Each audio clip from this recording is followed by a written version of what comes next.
Salut salut, on se retrouve pour une vidéo favori. Encore une fois, hein, ça fait un petit moment que j'en ai pas fait. Mais voilà, hein, je vous le dis, j'utilise souvent les mêmes choses. Donc finalement, je découvre les choses, enfin de nouvelles choses petit à petit. Mais j'ai quelques petits favoris, beauté, aussi livres, séries. Donc voilà, on va voir ça ensemble. Je vais découper la vidéo en deux parties, d'abord les favoris et après les flops. Voilà, on retourne au basique parce que je pense que là ce sera plus simple pour catégoriser les choses. Donc c'est parti.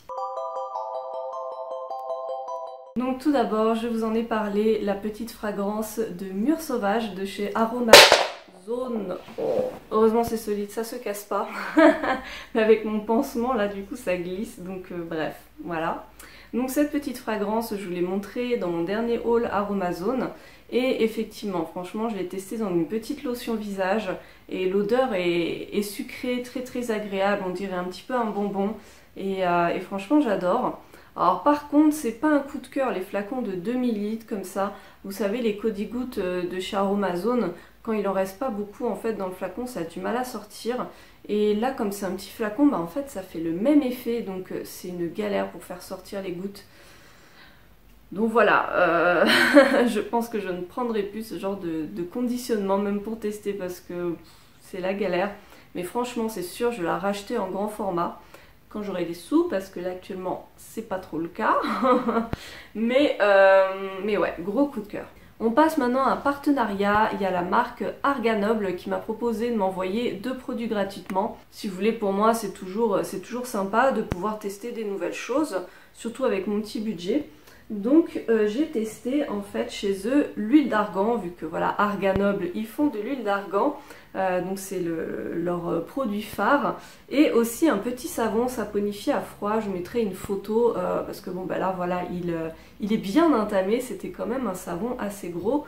Et voilà, il est un peu humide, donc c'est pour ça que je le mets sur ce petit coton. Donc Arganoble, je ne connaissais pas du tout cette marque, mais elle a l'air vraiment qualitative. Je suis vraiment très contente des produits.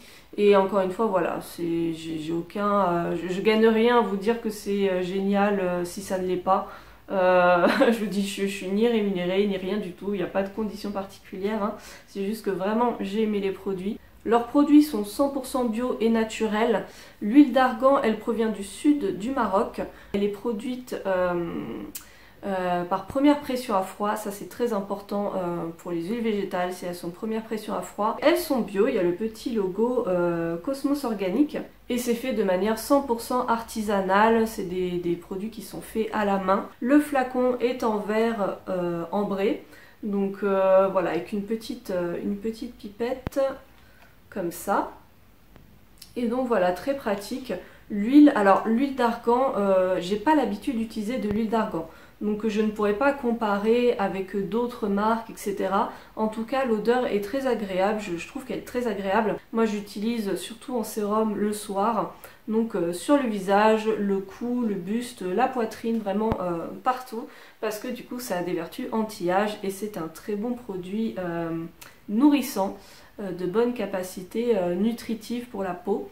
Donc voilà, et je l'utilise aussi parfois sur les cheveux, mais alors elle est assez grasse hein, cette huile. Enfin, l'huile d'argan en général, hein. Donc vraiment une ou deux petites gouttes sur les cheveux, ça suffit largement. Et le savon, j'ai eu le savon pêche abricot si je dis pas de bêtises. En tout cas, ça sent vraiment pêche abricot, enfin c'est vraiment une tuerie. J'ai adoré ce savon, franchement, il est saponifié à froid, il est très agréable pour la peau et l'odeur est à tomber. Franchement, ce genre de senteur très solaire, très été, ça me plaît énormément, donc je ne peux que vous le recommander. On passe maintenant à un roman graphique que je n'ai pas sous la main parce que je l'ai emprunté à ma bibliothèque et depuis en fait je l'ai déjà rendu. Il s'agit d'Idéal Standard, c'est écrit par Aude Picot. Et voilà, c'est un roman graphique qui se lit très bien, qui est très sympa. En fait, alors l'histoire c'est l'histoire d'une trentenaire, si je dis pas de bêtises, qui est célibataire et qui se morfond de ne pas trouver l'homme idéal et de vivre le grand amour. C'est vraiment la jeune femme qui rêve voilà, du beau mariage, de l'homme idéal, de un peu la vie de princesse, enfin vous savez les contes de fées quoi, c'est un petit peu ça. Et j'ai trouvé ce roman graphique très intéressant. à deux niveaux. Disons qu'il y a deux choses qui m'ont marqué. Premièrement, ça aborde un petit peu tous les stéréotypes autour de la femme, qu'est-ce que doit faire la femme pour plaire aux hommes, toutes ces petites règles qu'on s'astreint à suivre en pensant être dans le vrai, alors que finalement, c'est peut-être pas nous au final. Puis évidemment, voilà, l'homme qu'elle rencontre, c'est un gros macho qui comprend rien aux femmes, enfin bon, c'est un peu la tête à claque. Il y a des choses très intéressantes autour la notion de genre, comme quoi très tôt en fait on est conditionné à réagir comme une petite fille ou comme un petit garçon et à s'adapter socialement à ce que les autres attendent de nous. Et ça fait réfléchir quand même. Le deuxième truc qui m'a marqué, c'est qu'elle est tellement, elle a tellement envie de vivre son histoire d'amour et de trouver l'homme idéal que quand elle le trouve, entre guillemets, quand elle pense le trouver, en fait, ça montre à quel point on peut être aveugle dans notre propre relation. En fait, on voit ce qu'on aimerait vivre et ce qu'on aimerait voir chez l'autre, en fait. Elle fait abstraction de ses réactions, de son comportement, de son attitude complètement macho et sexiste. Elle fait abstraction de tout parce qu'elle a tellement envie de vivre dans son rêve qu'elle ne voit que ce qu'elle a envie de voir, en fait. C'est ça qui est intéressant. Et ça montre à quel point on peut finalement s'embourber dans une relation qui ne nous convient absolument pas. Et puis un beau jour se réveiller et se dire mais je fais quoi là? C'est qui ce type avec qui je vis? Et voilà, je trouve que c'était une belle leçon de vie à travers ce roman graphique. Donc si le sujet vous intéresse, je vous encourage vraiment à le lire. La série télé que j'ai énormément aimée, franchement, gros coup de cœur. Je suis très difficile en série télé, hein, je vous jure, il y en a plein des séries. J'entends que du bien, tout le monde me dit vraiment que du bien de ces séries. Et moi je regarde et je suis là... ça m'ennuie. Donc voilà, je suis un peu difficile. La série en question, c'est The Boys. C'est diffusé par Amazon Prime. Il se trouve que j'ai Amazon Prime, je n'ai pas Netflix, c'est un peu le hasard, mais voilà, j'ai Amazon Prime, voilà. Et du coup, on l'a regardé dernièrement, là, pas longtemps après que la série soit sortie, je crois. Et gros coup de cœur. Alors, ce qui m'a plu, ce qui me plaît vraiment dans les séries, si vous êtes comme moi, du coup, vous allez comprendre, c'est la cohérence du scénario. Ce que je déteste, c'est le remplissage qui ne sert à rien, que ce soit en dialogue ou quand ils étirent les épisodes avec des scènes qui ne servent à rien, qui ne mènent à rien. Ça, je supporte plus, c'est pas possible quoi. Vous faites une scène, faut que ça apporte quelque chose au scénario, sinon si tu l'enlèves et que ça n'enlève rien à l'histoire, c'est qu'il y a un problème en fait. Vous voyez le truc.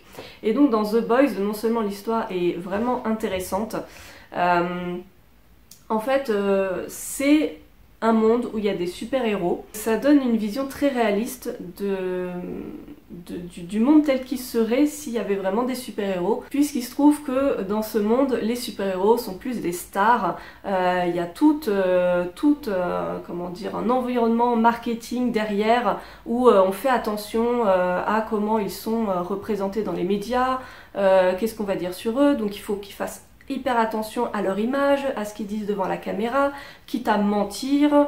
Voilà, ça fait un peu comme...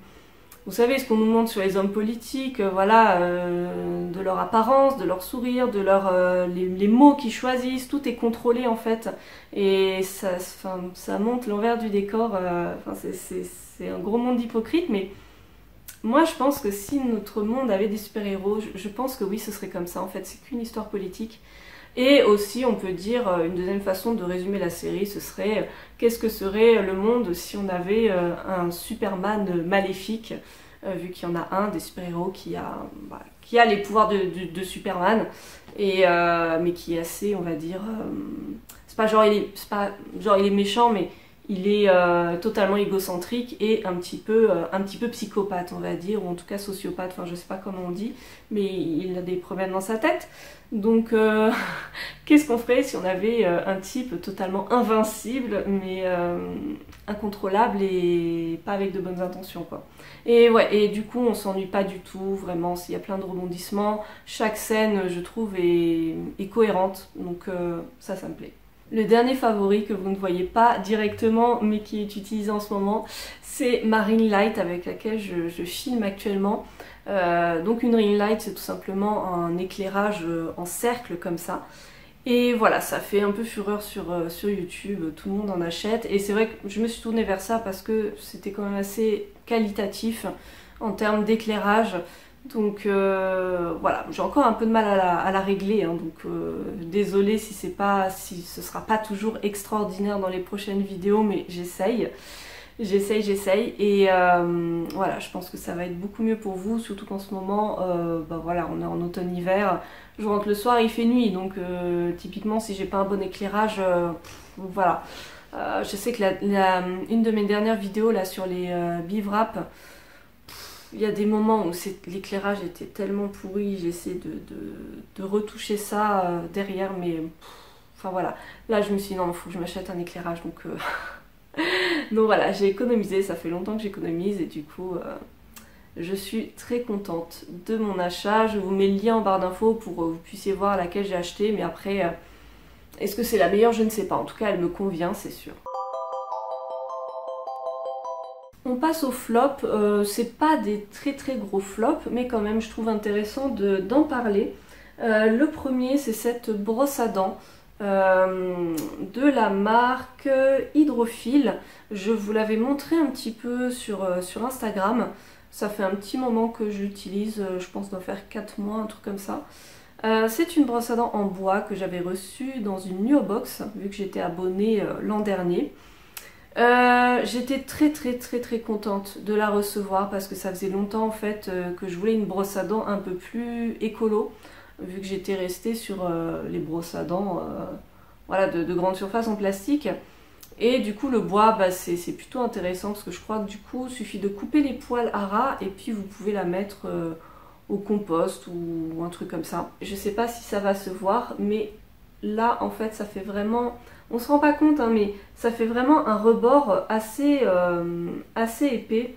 Et du coup, en fait, même au niveau de, je sais pas, de cet endroit-là, c'est très carré. Et moi, en fait, ça a tendance un peu à me blesser les gencives et j'ai beaucoup de mal, en fait, à nettoyer vraiment le fond, les dents du fond. Parce que du coup, ça tape dans, comment dire, dans la mâchoire du fond, enfin... Vous voyez, dans le fond de la bouche, et du coup ça me blesse en fait, et j'ai beau y aller doucement et tout, c'est pas facile. Donc c'est pas un coup de cœur, je termine de l'utiliser, et là en fait j'ai acheté une brosse à dents de chez l'Amazona, vous savez, avec les têtes rechargeables, et du coup bah, j'espère que ça me conviendra. Mais voilà, tout ça pour dire que j'étais très contente d'avoir une brosse à dents en bois, mais je suis pas sûre que ça me convienne, donc dites-moi si vous avez le même problème, mais c'est pas évident. Autre semi-flop entre guillemets, c'est ce déodorant de chez Ben et Anna, c'est celui au pamplemousse ou je sais pas, c'est pink grapefruit, je sais plus ce que c'est ça. C'est un packaging en carton, donc totalement recyclable, etc. Et vous poussez un peu comme vous savez les glaces là quand on était petit, pouce-pouce, je sais pas comment on appelle ça. Et du coup, donc c'est un déodorant stick comme ça. Et voilà, donc en soi, super contente de ce type de format. C'est écologique, c'est pratique, enfin rien à redire.